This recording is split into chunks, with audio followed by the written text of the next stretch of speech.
창세기 49장 16절부터 28절까지의 말씀입니다. 창세기서 49장 16절부터 28절 말씀을 한 절씩 교독하시고 마지막 절은 다 함께 읽도록 하겠습니다. 다는 이스라엘의 한 지파같이 그의 백성을 심판하리로다. 다는 길섭의 뱀이요 새길의 독사로다. 말굽을 물어서 그 탄 자를 뒤로 떨어지게 하리로다. 여호와여, 나는 주의 구원을 기다리나이다. 갓은 군대의 추격을 받으나 도리어 그 뒤를 추격하리로다. 아셀에게서 나는 먹을 것은 기름진 것이라. 그가 왕의 수라상을 차리리로다. 납달리는 노인 암사슴이라. 아름다운 소리를 바라는도다. 요셉은 무성한 가지 곧 샘 곁에 무성한 가지라. 그 가지가 담을 넘었도다. 활 쏘는 자가 그를 학대하며 적개심을 가지고 그를 쏘았으나 요셉의 활은 도리어 굳세며 그의 팔은 힘이 있으니 이는 야곱의 전능자 이스라엘의 반석인 목자의 손을 힘입음이라. 내 아버지의 하나님께로 말미암나니 그가 너를 도우실 것이요 전능자로 말미암나니 그가 내게 복을 주실 것이라. 위로 하늘의 복과 아래로 깊은 샘의 복과 젖먹이는 복과 태의 복이리로다. 내 아버지의 축복이 내 손주의 축복보다 나아서 영원한 산이 한없음 같이 이 축복이 요셉의 머리로 돌아오며 그 형제 중 뛰어난 자의 정수리로 돌아오리로다. 베냐민은 물어뜯는 이니라. 아침에는 빼앗은 것을 먹고 저녁에는 움킨 것을 나누리로다. 함께 읽겠습니다. 이들은 이스라엘의 12지파라. 이와 같이 그들의 아버지가 그들에게 말하고 그들에게 축복하였으니 곧 그들 각 사람의 분량대로 축복하였더라. 아멘. 예전에 이제 모교회에서 어느 구역 같은 것들을 나눌 때 이 12지파로 나눴던 기억이 납니다. 이제 어렸을 때 다녔던 교회였는데 어떤 지파는 뭐 단지파, 어떤 지파는 갓지파, 아셀지파, 뭐 이렇게 하는 요셉, 유다 뭐 등등 이런 지파로 나눴던 기억이 이제 났습니다. 그러면서 그분들이 이게 대놓고는 이야기하지 않았지만 나는 요셉 지파가 되고 싶어, 나는 유다 지파가 되고 싶어, 막 이런 이야기들을 나눴던 이제 그런 이제 이야기들이 기억이 나는데 뭐 단, 뭐 아셀, 막 이런 사람들은 별로 좋아 보이지 않기 때문에 그렇게 이제 이야기하신 것 같아요. 이제 그런 것들을 보면서 이제 저는 이제 생각해 보게 된 것 같습니다. 우리가 살아가는 이 시대를 살아가시는 분들은 다들 아시겠지만 이제 끊임없이 나와 타인을 이제 저울질하게 만드는 그 비교의 사회에서 우리는 살아가고 있습니다. 뭐 스마트폰을 열면 뭐 이게 우리가 지파를 비교하는 것처럼 이 지파가 더 좋아 보이는 것 같아, 이 지파가 더 좋아 보이는 것 같아라는 그런 말들을 많이 하죠. 이제 그러다 보니까 우리는 자신도 모르는 사이에 남들이 가진 그런 축복의 크기를 이제 기준 삼아서 내 삶을 평가하고는 합니다. 왜 저 사람의 인생은 풍성한데 내 삶은 이렇게 메말라 보일까? 왜 나는 남들처럼 이제 평탄한 길을 걷지 못하고 날마다 영적으로 또는 육적으로 이렇게 고단한 전투를 치러야만 할까라는 그런 뼈아픈 질문 앞에서 우리는 스스로 위축되기도 하고 때로는 이제 하나님께 깊은 서운함을 느끼기도 합니다. 이제 오늘 우리는 이 야곱의 생애 마지막 장면을 마주하고 있어요. 어제부터 이제 쭉 살펴보고 있는데 이 파란만장한 삶을 살아온 이 야곱이 이제 죽음을 눈앞에 두고 아들들을 모두 불러 모았죠. 그래서 어제 말씀까지 나눈 이제 그것들이 있는데 이 자리는 단순히 아버지가 자식들에게 그냥 유언을 남기는 자리가 아니라 그냥 하나님의 영 가운데 이스라엘의 그 12지파의 그 미래를 내다보는 예언적인 축복의 자리라는 사실을 어제부터 우리는 살펴보았습니다. 이 세상에 이제 획일화된 이제 성공 방정식과는 전혀 다른 이 하나님의 놀라운 섭리가 이 축복 안에 담겨져 있는 것이죠. 그래서 오늘 마지막 절 28절은 이렇게 이야기하고 있습니다. 이들은 이스라엘의 12지파라. 이와 같이 그들의 아버지가 그들에게 말하고 그들에게 축복하였으니 곧 그들 각 사람의 분량대로 축복하였더라 라고 말씀합니다. 우리는 흔히 이제 축복이라고 하면 모두에게 똑같이 좋은 것, 남보다 더 많이 가지는 것을 우리는 생각할 때가 많이 있어요. 그러나 하나님의 축복은 이제 무엇인지 계속 살펴본 것처럼 철저히 각 사람의 분량에 따라 다르게 임합니다.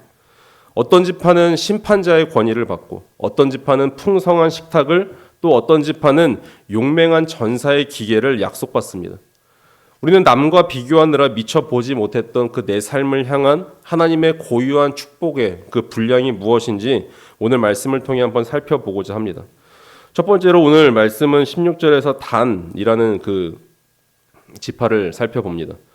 이제 심판하다라는 뜻을 가진 이제 뜻을 동사에서 유래되었는데 이 단이라는 뜻은 야곱은 이 단이 이스라엘의 한 지파로서 자기 백성을 이제 심판할 것이라고 예언합니다.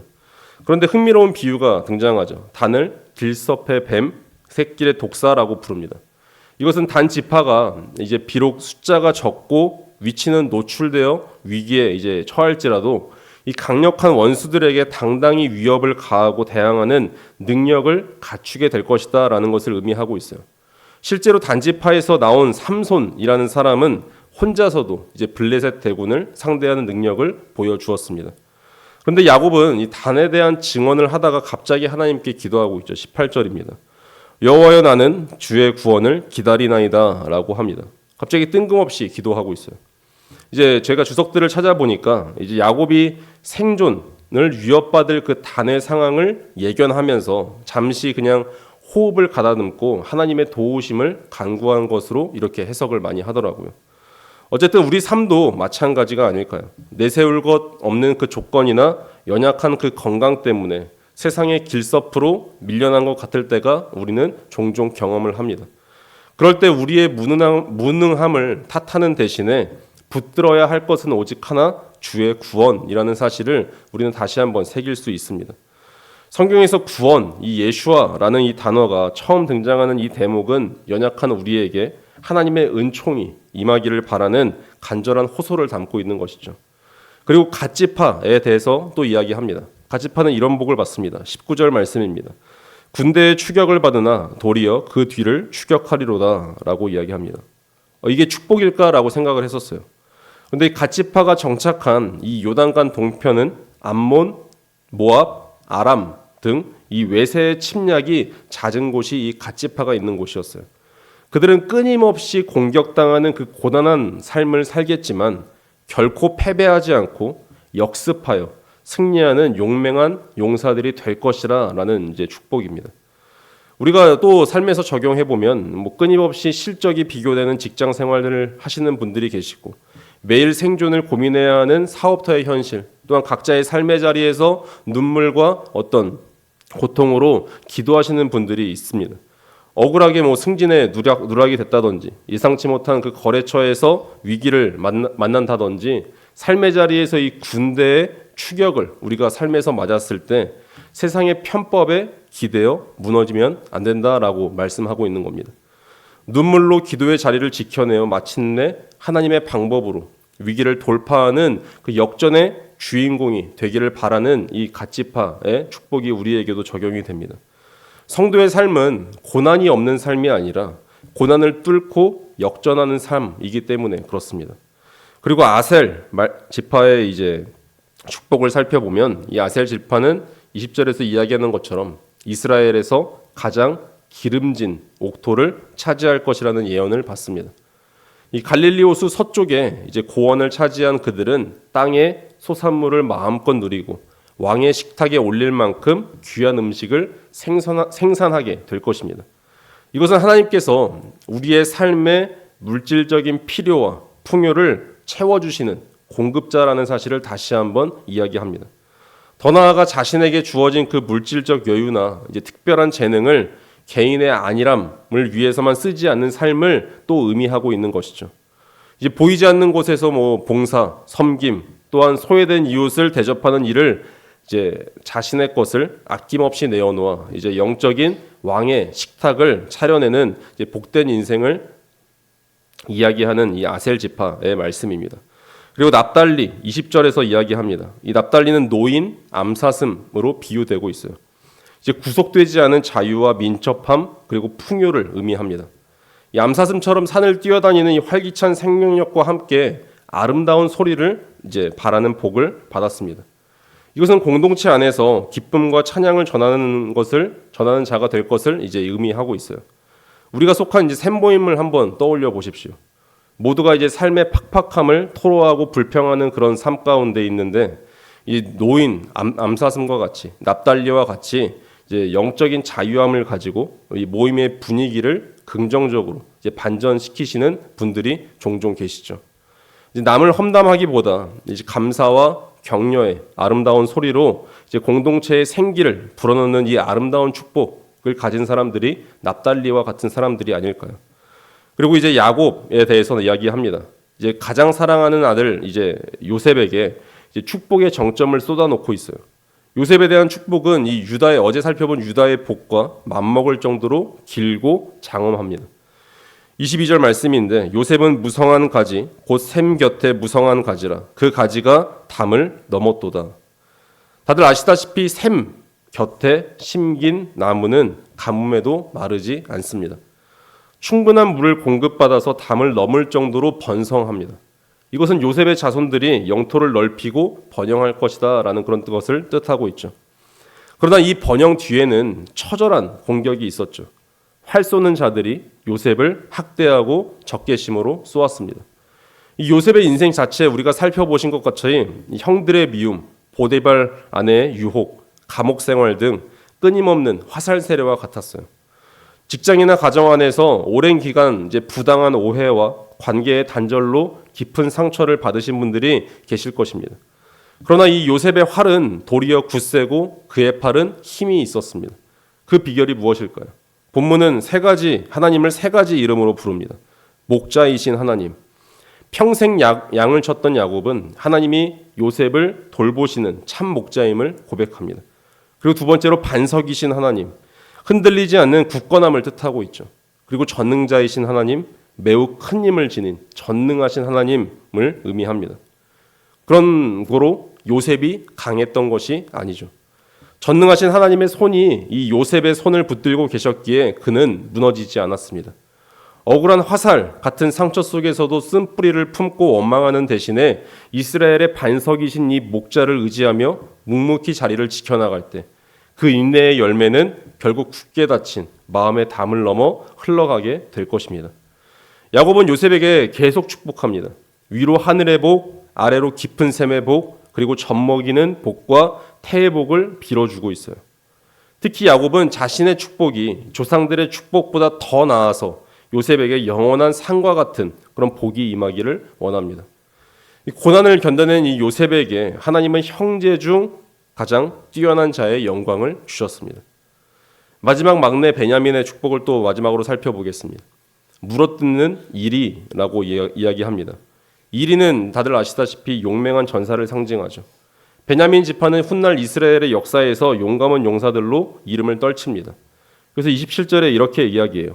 아침에는 빼앗은 것을 먹고 저녁에는 움킨 것을 나누리로다 라고 이야기합니다. 저는 중요한 점은 바로 이 말씀이라고 생각했어요. 베냐민은 단순히 자신의 배만 채우기 위해 싸우는 것이 아니라 전리품을 나누기 위해 싸우는 복을 받았습니다. 진정한 강함에 대해서 다시 생각해 보게 되는 지점인 것 같아요. 진정한 강함은 움켜쥐는 데에 있는 것이 아니라 정당하게 얻은 것을 나누는 데 있음을 보여주고 있습니다. 우리는 세상 속에서 무기력하게 사는 것이 아니라 평일에는 각자의 일터에서 삶의 자리에서 누구보다 치열하게 땀 흘려 정당한 이윤을 창출합니다. 아침에 빼앗은 것을 먹듯이 말이죠. 그리고 그렇게 얻은 물질과 자원을 선교지와 같은 사역에 또한 어려운 사람들에게 복음이 시급한 영적인 최전방이나 도움이 필요한 이웃들에게 아낌없이 흘려보낼 수 있는 그런 넉넉함을 가질 수 있는 균형 잡힌 헌신의 삶을 살라고 이 베냐민의 축복이 있지 않을까요? 이 말씀을 마무리하겠습니다. 오늘 28절 말씀을 다시 한번 기억해 보십시오. 야곱은 아들들의 각 사람의 분량대로 축복했습니다. 이 축복은 단순히 좋은 덕담이 아니라 그들의 과거 행적과 인격 그리고 하나님의 주권적인 섭리가 어우러진 결과였어요. 어떤 이에게는 단과 같은 영적인 예민함이, 어떤 이에게는 요셉과 같은 번성함이, 또 어떤 이에게는 베냐민과 같은 그런 치열한 용맹함이 필요합니다. 하나님은 우리 각자를 가장 잘 아시며 우리의 삶에 가장 적합한 복의 분량을 정해 두셨습니다. 때로는 우리 인생이 갓집파처럼 군대의 추격을 받는 것 같고 요셉처럼 원수의 화살을 맞는 것 같을 때가 분명히 있죠. 그러나 기억하십시오. 야곱이 애굽으로 내려가기를 두려워할 때 하나님은 나타나 말씀하셨습니다. 46장 4절에 이렇게 말씀하셨죠. 내가 너와 함께 애굽으로 내려가겠고 반드시 너를 인도하여 다시 올라올 것이라. 이 임마누엘의 약속은 오늘날 이 대한민국이라는 현실 속에서 살아가는 우리 모두에게 동일하게 주어집니다. 하나님은 우리가 단지 복을 받는 데서 그치지 않고 그 복을 통해 하나님의 나라를 세우는 도구가 되기를 소망하십니다. 요셉의 가지가 담을 넘었듯이 우리에게 주신 그 은혜가 우리의 가정과 일터 그리고 이 사회의 담을 넘어 흘러가기를 진심으로 축원드립니다. 기도하시겠습니다.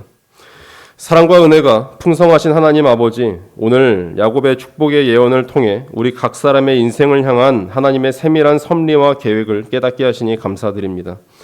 우리를 야곱의 전능자, 이스라엘의 반석, 그리고 선한 목자의 강한 손으로 붙들어 주시옵소서. 세상의 적대적인 화살이 우리를 공격할지라도 요셉의 활이 도리어 굳셌던 것처럼 우리에게 흔들리지 않는 믿음을 허락하여 주시옵소서. 그리하여 우리의 삶이 샘 곁에 무성한 가지가 되어 담을 넘으며 주변 이웃들에게 하나님의 복을 흘려보내는 축복의 통로가 되게 하옵소서. 때로는 우리가 단지파처럼 연약하여 오직 주의 구원만을 기다려야 할 때가 있습니다. 그 인내의 시간 속에서 새 힘을 주시고 갓지파처럼 고난을 뚫고 끝내 승리하는 역전의 은혜를 경험하게 하여 주옵소서.